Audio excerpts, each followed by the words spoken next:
first of all, we see the recap of the taught topics. We studied about Tipu Sultan, that is, he is known as the Tiger of Mysore. Then, Anglo-Carnatic Wars, mainly the war between the British as well as the Sultans of Mysore, that is Hyder Ali as well as his son Tipu Sultan. Then Anglo-Maratha Wars, British wars with the Marathas under the leadership of Peshwas.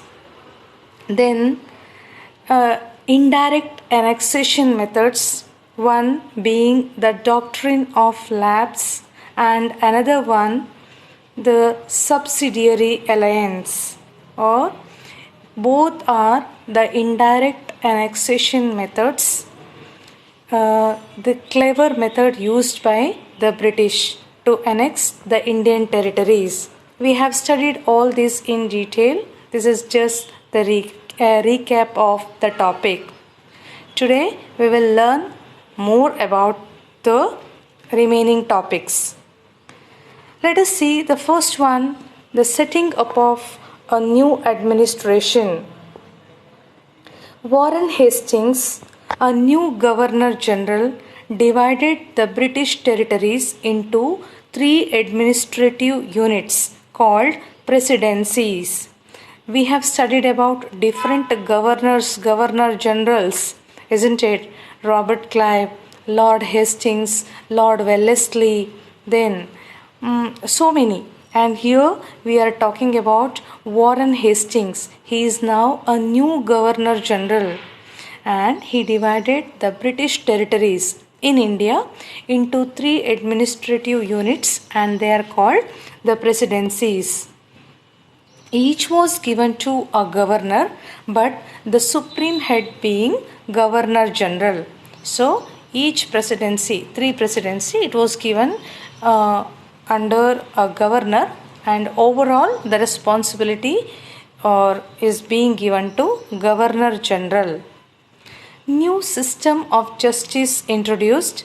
Each district with 2 courts, one is Faujdari Adalat and Diwani Adalat, just like we have here today civil court as well as criminal court. Faujdari, it's a criminal court, and Diwani, it's a civil court.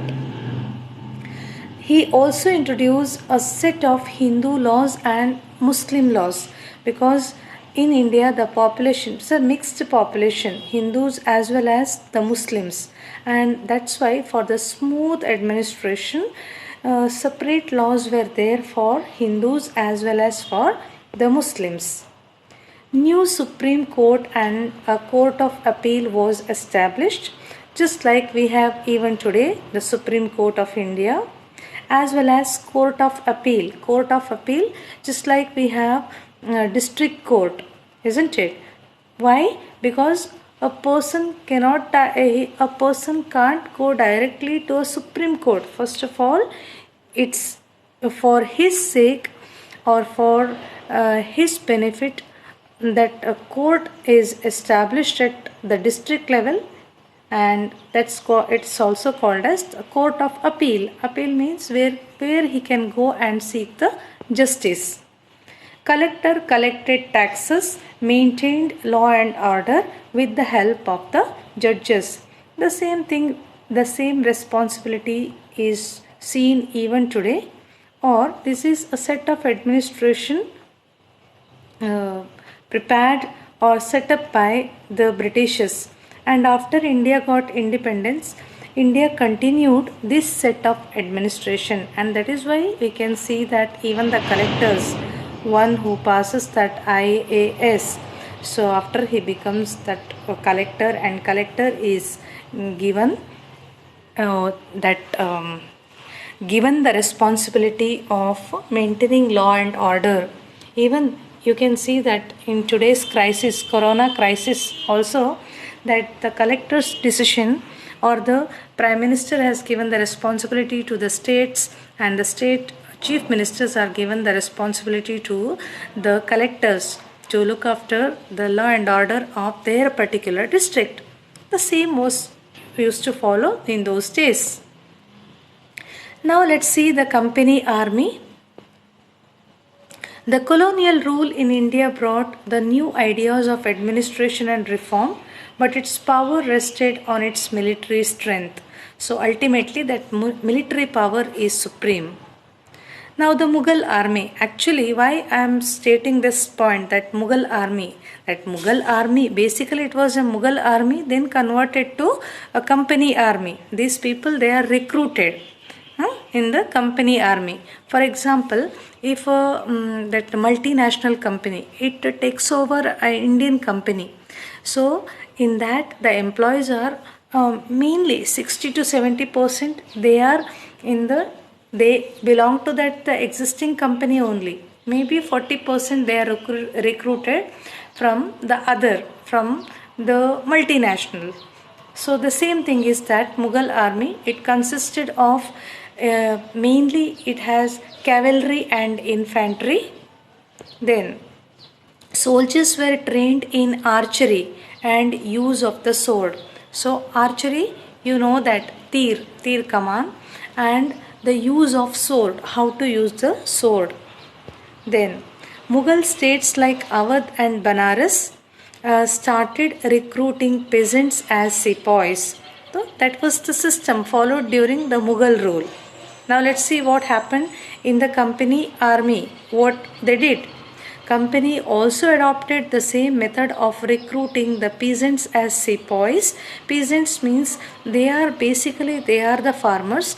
They are now appointed as the soldiers, and thereafterwards proper training was being given to them. They trained them after giving sufficient training, they are converted to sepoys or the soldiers. British fighting wars in Burma, Afghanistan and Egypt trained them with the latest warfare technology. See, now once you are in British army, now the British is already, they are having their war in Burma, Afghanistan. At that time these soldiers have been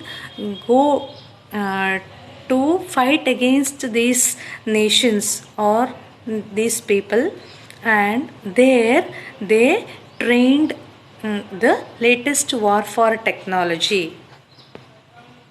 In the early 19th century, the British introduced the uniform military culture. Uniform military culture means the culture that is uniform for all, whether it is an Indian soldier or whether it is a foreign soldier or a soldier from England.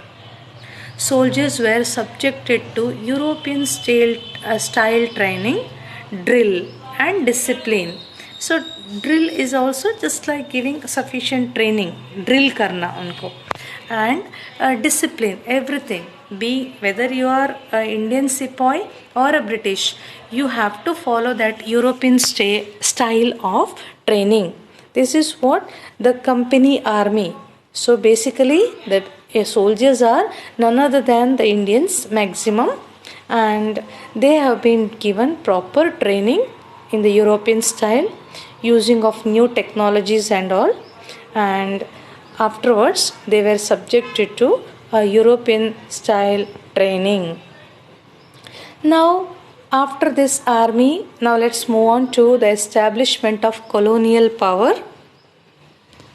Over a period of time, the East India Company was transformed from a trading company to territorial colonial power. As it came to India in the year 1602 as a trading company, English East India Company, but by 1757, after the Battle of Plassey with Sirajudawla, slowly it encroaches into Bengal, and from trading company by 1857 it converts into a territorial colonial power with the arrival of steam technology, because steam engine was invented in Europe.